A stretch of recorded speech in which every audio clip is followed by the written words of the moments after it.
Hari ini kita bisa belajar membaca Quran itu berkat guru ngaji. Dulu guru ngaji itu di zaman-zaman orang tua kita, itu guru ngaji tidak digaji, Pak. Kata kepala dusun, Pak Kades, Pak, ajarlah anak-anak kampung nih ngaji. Nah, memang tak ada gaji, Pak. Kalau ada buah kelapa samping surau itu ambillah. Ada 3 batang.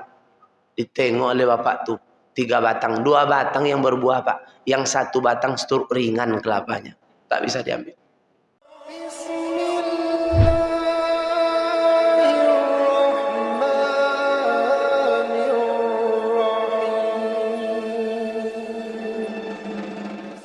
Kajian kita pada subuh ini, kapan Al-Quran itu bisa memberikan kemuliaan. Berbicara tentang Al-Quran, mulai dari zaman Pak Soekarno, zaman Pak Soeharto, Gus Dur, Megawati, SBY, B.J. Habibie. Kalau ada acara di Istana Negara waktu nuzulul Quran, biasanya Al-Quran itu dibacakan, itu pakai tilawah, ada bayati, ada nahawan, ada ros. Seperti mungkin Bapak Ibu mendengarkan tilawah yang biasa dibacakan waktu MTQ. Syahrul Ramadan allazi unzila fil Quran. Tapi waktu di istana kemarin, waktu nuzulul Quran, waktu zaman Pak D kita, baca Qurannya sudah agak beda. Ada langgam Jawa. Ya ayyuhallazina amanu. Dari Soekarno baru sekarang yang sudah berubah. Maka ulama Mesir pun mendengar itu agak geli juga, orang-orang ulama Mesir. Maka Indonesia hari ini sudah kecolongan. Anak-anak muda Indonesia itu sudah ada ayat Quran yang didangdutkan, tapi orang-orang yang tahu diam. Itu Rabbana Atina itu ayat Quran. Tapi anak-anak muda melakukannya. Rabbana Atina fid dunya hasanah. Dengan enaknya anak-anak muda melakukan. Wa fil akhirati hasanah wa qina azabannar. Kata maknya, mantap juga lagu angkat. Kalaulah boleh Al-Quran itu didangdutkan, imam dibacanya tadi waktu subuh, Bismillahirrahmanirrahim, Rabbana atina, ibu-ibu joget belakang semua. Maka tidak boleh didangdutkan. Ada qiraat sab'ah yang dilombakan waktu musabaqah tilawatil Quran. Maka kalau diboleh-bolehkan saja, tak ada aturan Al-Quran ini, nanti orang seenaknya saja. Muazin tentu juga merubah cara azannya. Dibuatlah pula azan model dangdut. Hayala sholah, hayala sholah. Hancurlah agama kita di Indonesia. Maka Al-Quran itu diatur. Cara membaca itu diatur. Bapak Ibu yang Allah muliakan, dulu saya itu orang yang paling suka nonton ceramah seorang ustadz yang kajiannya itu kalau baca ini bisa ini. Waktu mulai kuliah, kalau baca Al-Waqiah kalian akan jadi kaya. Saya baca Al-Waqiah juga sudah 2 tahun, Pak, tak kayu-kayunya. Kan dulu ada ustadz yang kayak gitu, Al-Waqiah, baca Ar-Rahman, juga tak kaya-kaya. Rupanya Allah Ta'ala berjanji bukan kaya.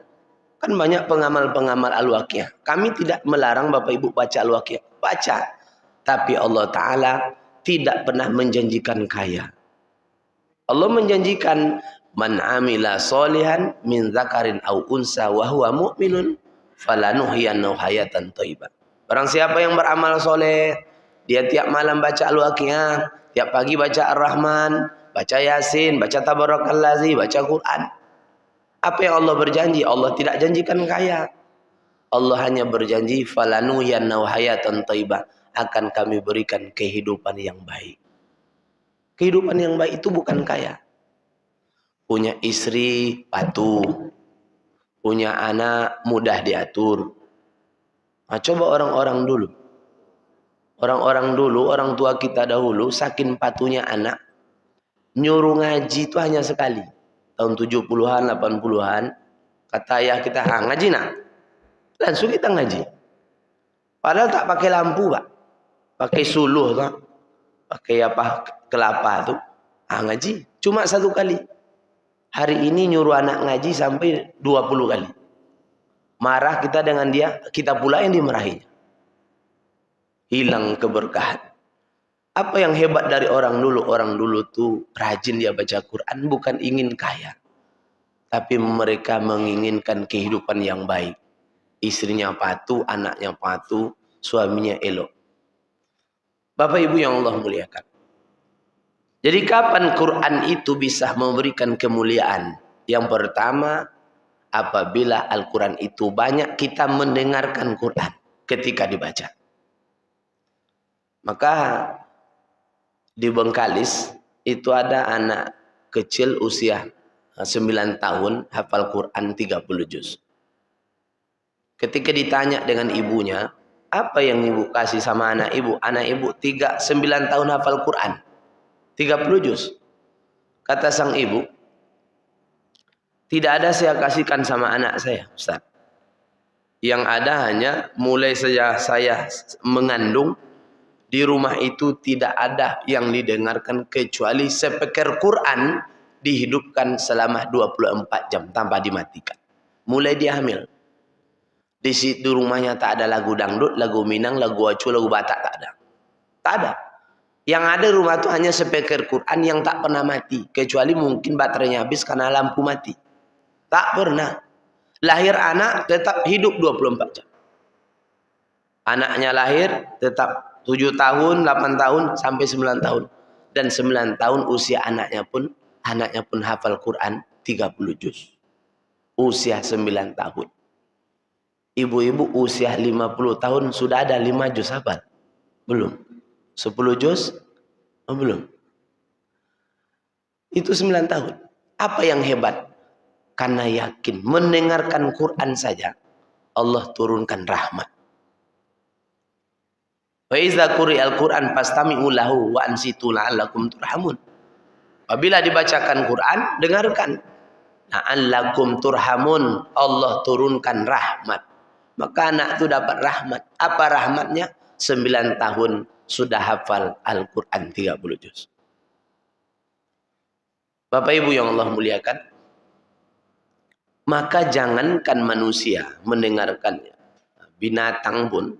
Jadi dulu kami dengan rombongan Tuan Guru Ustaz Abdul Somad berangkat ke Pontianak untuk belajar manajemen masjid terbaik di Indonesia, itu Masjid Kapal Munzalan. Masjid itu punya usaha ternak ayam. Kami datang ke situ.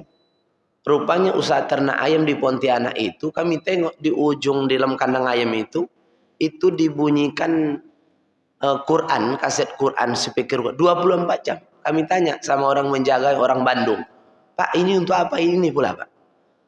Ustadz, kalau dihidupkan ini, itu akan bisa mengontrol bakteri-bakteri jahat. Artinya penyakit-penyakit ayam.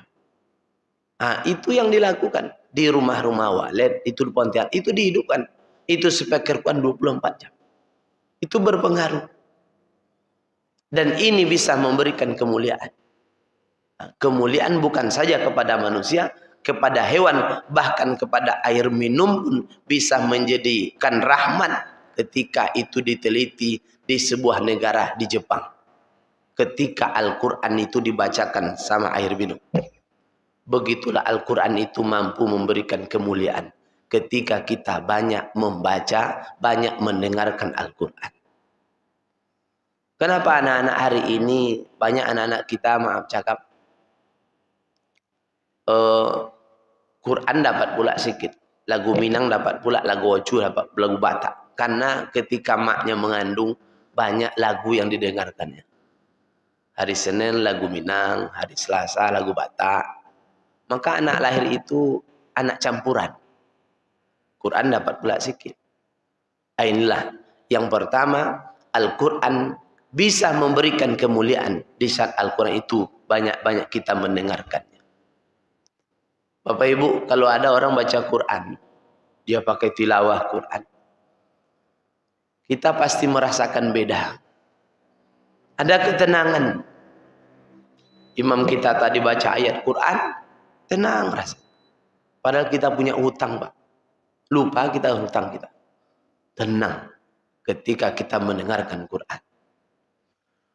Bapak Ibu yang Allah muliakan, ini pula lah yang diamalkan oleh seorang dokter Nasrani dari Singapura. Jadi dokter Nasrani ini sudah punya kebiasaan sebelum berangkat bekerja ke praktek dokternya, itu dia tinggal di Singapura, 15 menit beliau selalu mendengarkan Quran. Orang bertanya kepada beliau, untuk apa dokter ini? Saya merasa nyaman. Sebelum bekerja itu, dia hidupkan 15 menit dulu Quran. Merasa nyaman, kalau saya tidak akan ini agak ada yang kurang. Itu adalah dokter Nasrani dari Singapura. Dia merasakan. Kadang-kadang kita langsung masuk ke dalam mobil, langsung lagu dangdut. Inilah yang memberikan ketenangan ketika Al-Quran kita sering mendengarkannya. Kemudian yang kedua, kapan Al-Quran datang memberikan kemuliaan? Al-Quran datang memberi kemuliaan setelah kita dengar, kita banyak membaca Al-Quran. Maka angkat tangan kita dengan Imam Al-Bukhari. Itu selama Ramadan, Imam Al-Bukhari itu mengkhatamkan Quran 60 kali. Selama Ramadan. Nanti diceritakan Imam Bukhari, itu ulama hadis Ustaz, pantaslah dia 60 kali. Nah, kita sudah hampir habis Ramadan, sudah khatam, Bu. Udah. Seluruh ibu-ibu khatam, belum? Ada yang sudah, ada yang belum. Ada yang hari ini masih 15 juz, tapi otak sudah bercabang. Kacang tujin, kacang bawang, piye, mudi, udah bercampur-campur. Mau dibaca Quran, keripik pisang belum siap. Udah bingung. Maka Al-Quran datang memberikan kemuliaan ketika kita banyak-banyak membaca Quran. Ketika kita banyak membacakan Quran.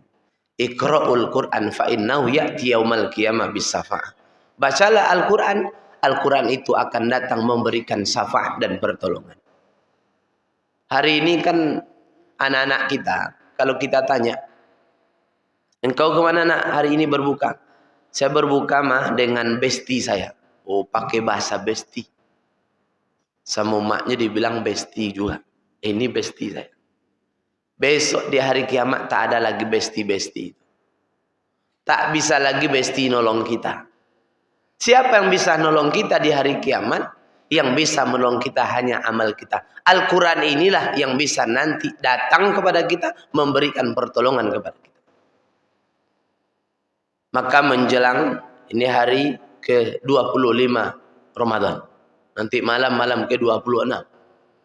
Sudah ada cabang-cabang pikiran orang sekarang itu pikiran mudik. Ketika hari ini mudik, ternyata perjalanan mudik ini itu replika perjalanan mudik kita nanti menghadap Allah Subhanahu wa taala. Apa yang disiapkan oleh orang-orang yang akan mudik? Mempersiapkan bekal. Jadi kalau ada perantau dari Sumatera Barat, kalau dia tak pulang sedih minta ampun tuh, Pak. Itu sedih, maaf cakap, minjam-minjam mungkin kadang hanya untuk pulang. Apa yang dicari pulang kampung? Dicari pulang kampung tentu ingin bertemu dengan keluarga. Begitupun kita mudik besok. Kita mudik ke akhirat, ke kampung halaman kita surga, tentu kita ingin reuni dengan keluarga kita. Tapi apakah seluruh orang yang sampai ke kampung halamannya sama juga mudik ketika di dunia? Ada orang yang tak bisa pulang. Ada kawan kami jual sate di Semang 3. Kami tanya, Ajo ndak balik Jo? Piti ndak cukup Ustaz. Langsung agak berair matanya. Sedih. Kenapa? Tak bisa pulang kampung. Yang bapak satu pulang kampung. Iya Ustaz. Lalu siapkan bekal untuk pulang kampung. Rokok 1 karton disiapkan. Untuk apa Pak? Untuk masyarakat Ustaz. Ya, sebab di kampung Ustaz, kalau awak berhasil tuh harus Pak kasih rokok. Datanglah sampai kami dengan bapak itu ke Painan di pesisir selatan. Baru datang langsung orang datang Pak Haji itu. Dikasih gudang garam, GP, sempurna, Surya, dikasih. Nah, orang-orang kampung itu kalau pulang harus bawa rokok 1 karton. Senangkah dia? Senang. Karena bekalnya ada. Ada orang yang bawa bekal. Ada orang yang bawa bekal, tapi sampai di Rimau Panjang dicuri orang. Ada kecelakaan. Begitupun besok ketika kita pulang kampung, mudik ke hadir Allah Subhanahu wa taala, kembali kepada Allah, tak jadi bisa sampai pulang ke surga Allah. Kenapa Ustaz? Banyak perkara-perkara yang membuat bekal kita habis. Jadi bangkrut, padahal kita membuat bekal solat ada, bekal puasa ada, bekal zakat ada. Kita bawa, tapi habis untuk membayar hutang kita. Hutang apa Ustaz? Ada orang membuat pahala solat, tapi dibagikan pahala solat itu kepada imam. Karena selama ini dia sering mencela imam. Asal panjang ayat imam dicelanya. Dapatlah imam pahala. Dicelanya gharib masjid. Dapat pula gharib masjid. Habislah dibagi-bagikan. Jadi orang-orang yang mudik kepada Allah, kembali kepada Allah, tidak langsung bisa pulang kampung ke surga Allah. Karena bekal tak cukup lagi. Harus tertahan. Ketika kita mudik, itu besok ke Sumatera Barat, yang berasal dari Sumbar, itu tidak seluruh rumah makan yang buka. Mungkin satu-satu yang buka. Itu yang diperebutkan orang. Orang ketika mudik, ada orang yang dapat, ada yang tidak. Baru jam 12 habis. Begitupun besok. Ketika kita mudik, dihalau oleh malaikat. Kita akan singgah nanti ke haud. Tempat singgah minum di telaga Al-Kautsar Rasulullah sallallahu alaihi wasallam. Apakah seluruh orang bisa minum di situ ketika mudik? Tak ada air kecuali hanya air yang ada di telaga Rasulullah. Tak seluruh orang yang bisa. Siapa yang terlarang minum di situ? Di antara yang terlarang di situ ada orang-orang munafik, tak bisa minum. Ada orang muslim ini tapi menjadi munafik. Dia lebih, dia lebih pro kepada orang-orang non-Islam daripada pada orang Islam. Itu orang munafik. Hari ini sudah banyak bermunculan. Tak bisa minum besok di Telaga Hud. Malaikat langsung tahu ini munafik ini. Sudah ada tandanya. Sana bisa masuk. Dihalau malaikat. Di rumah makan tempat tujuan kita tidak dihalau. Kalau di dunia kita berhenti, maaf Pak, kata rumah makan, nasi habis. Mungkin kita tidak terlalu tersinggung. Besok dihalau. Kenapa? Ketika di dunia pernah melakukan kemunafikan. Sudah berjanji inna solati wa nusuki wa mahyaya wa mamati lillahi rabbil alamin. Tapi tidak terbukti. Dia bilang sama Allah, alastu bi rabbikum qalu bala sahidna. Maka tidak seluruh orang yang bisa mudik itu bisa langsung pulang ke kampung halaman. Ada yang tertahan. Mungkin surat menyurat tak cukup ditahan oleh polisi. Bapak Ibu yang Allah muliakan. Rindukah kita pulang kampung? Rindu. Mak kita mungkin menunggu kita. Mak kita telah mempersiapkan makanan terbaik, rendang terbaik itu disiapkan. Tapi belum tentu seluruh anaknya akan bisa pulang. Ada yang tertahan. Begitupun nanti ketika masuk kita ke surga Allah, ketika kita bisa mudik masuk ke surga Allah, kampung halaman kita yang sebenarnya, yang menyambut kita malaikat. Salamun bima sabaru. Selamat kata malaikat. Dulu kalian ketika dunia kalian sabar. Sabar kalian dulu. Inilah balasannya. Diberikan menu yang luar biasa ketika di surga Allah. Karena sabar dulu ketika di dunia. Pertama sabar ketika mendengarkan tausiah. Orang yang sabar itu walaupun ngantuk ditahannya. Itu ceramah waktu subuh Pak, ngantuk ini tidak tahan. Banyak orang nunduk, rupanya bukan husuk, tidur dia. Tapi bukan di masjid sini. Dia sabar. Kemudian sabar waktu baca Quran. Baca Quran tuh ujiannya berat. Cobalah habis sholat tarawih pulanglah. Nah, buka Quran. Baru a'udzubillah, sudah ada 200 ekor jin-jin di sini Pak. Udah mulai 5 watt mata. A'udzubillah, udah mulai ngantuk. Bismillah, makin ngantuk dia. Yasin, sodoko, langsung sodokollah. Begitu beratnya ujian baca Quran. Tapi kalau baca WA, tak ada yang ngantuk. Seluruh WA dibaca. Orang pulang kampung, orang mudik, orang nemo THR, dibaca seluruhnya. Makin sakit hati Pak. Dengan orang dapat THR 5 juta. Awak dari bos, olun-olun ini kena paniang-paniang katanya. Bapak Ibu yang Allah muliakan, maka Al-Quran datang memberikan kemuliaan apabila Al-Quran itu kita banyak membaca Quran. Kalau dibilang tadi Imam Al-Bukhari, jamaah mengatakan itu kan ulama Ustaz. Maka kita malu dengan Perdana Menteri Australia. Tak salah namanya Tony Blair, entah siapa namanya. Beliau selalu baca Quran satu hari itu 1 juz. Agamanya belum berubah, masih Nasrani. Baca Qurannya sehari itu 1 juz. Jadi kalau ada bapak ibu yang tak bisa baca Quran 1 juz, malu kita dengan orang Nasrani. Malu orang Nasrani baca Quran itu 1 juz. Inilah yang Allah berikan. Mulia manusia itu gara-gara banyak-banyak membaca Al-Quran. Maka kita baca. Walaupun ujiannya banyak. Walaupun mungkin baca Quran agak terbata-bata. Barang siapa baca Quran terbata-bata, kata Nabi, wa ya tak falahu ajrani, dapat pahala 2, pahala membaca dan pahala belajar. Maka banyaklah pahala bapak ibu yang belum pandai-pandai betul baca Quran. Karena diulang-ulang, alam nasru, ala berapa tuh pahalanya? 1 huruf tuh 10. Udah dibilang 3 tuh alam. Udah berapa puluh pahala.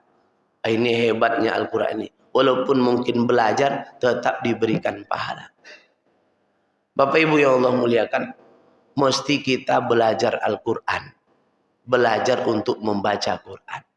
Maka berbeda ketika orang baca Quran dengan makhron, dengan tajwid, dengan bacaan yang benar, itu berbeda kita mendengarkannya.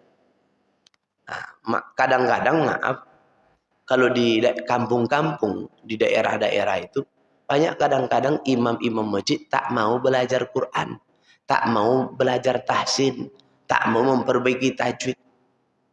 Karena ada juga di kampung-kampung itu, imam itu sajak masjid itu berdiri, tak boleh diganti. Ada kami pernah dulu, sholat, datuk tuh mungkin hampir usianya 76 tahun. Dia yang jadi imam. Tak dengar ujung takbirnya. Allah. Tidak ada barnya. Saya tanya sama jamaah. Itu bapak tuh tidak bisa diganti. Oh tidak ustadznya. Asal hidup itu bapak tuh ustadz tidak bisa diganti katanya. Kenapa pak? Inyo punya tanah soji itu katanya. Inyo tidak lo mati-mati dok, panjang pula usianya. Tapi tak mau belajar. Kalau diapakan dia tak mau. Tapi orang yang belakang gelisah orang belakang. Nah, maka Pak Imam kita tadi kan tenang kita. Karena bacaannya pas. Hurufnya pas. Ha dibilang ha, ho dibilang ho. Ini ketika kita baca Quran itu mesti kita belajar tajwid. Mesti kita belajar tajwid. Jangan pernah malu. Walaupun kita pejabat, walaupun kita kaya, belajar Iqra. Kalau belajar Iqra, cari ustaz yang tinggal di masjid. Tapi jangan disiar langsung. Malu pula nanti. Mak apa aja itu Iqra baru katanya. Bapak Ibu yang Allah muliakan. Maka yang kedua, Al-Quran ketika dibaca, banyak kita baca Quran, Al-Quran itu akan datang bisa memberikan kemuliaan kepada pembacanya. Jangankan kepada pembacanya, Gua Hira itu menjadi mulia karena di Gua Hira pernah diturunkan Quran. Kertas menjadi mulia karena itu dituliskan Quran. Itulah kemuliaan-kemuliaan yang Allah berikan. Yang kedua, Al-Quran bisa menjadi mulia kepada manusia apabila manusia banyak-banyak membaca Quran. Dari mana kita bisa membaca Quran? Tentu dari guru ngaji kita. Maka setidaknya kita berikan penghormatan dengan guru ngaji kita. Hari ini kita bisa belajar membaca Quran itu berkat guru ngaji. Dulu guru ngaji itu di zaman-zaman orang tua kita, itu guru ngaji tidak digaji, Pak. Kata kepala dusun, Pak Kades, Pak, ajarlah anak-anak kampung nih ngaji. Nah, memang tak ada gaji, Pak. Kalau ada buah kelapa samping surau itu ambillah. Ada 3 batang. Ditengok oleh Bapak tuh. 3 batang. 2 batang yang berbuah, Pak. Yang 1 batang ringan kelapanya. Tak bisa diambil.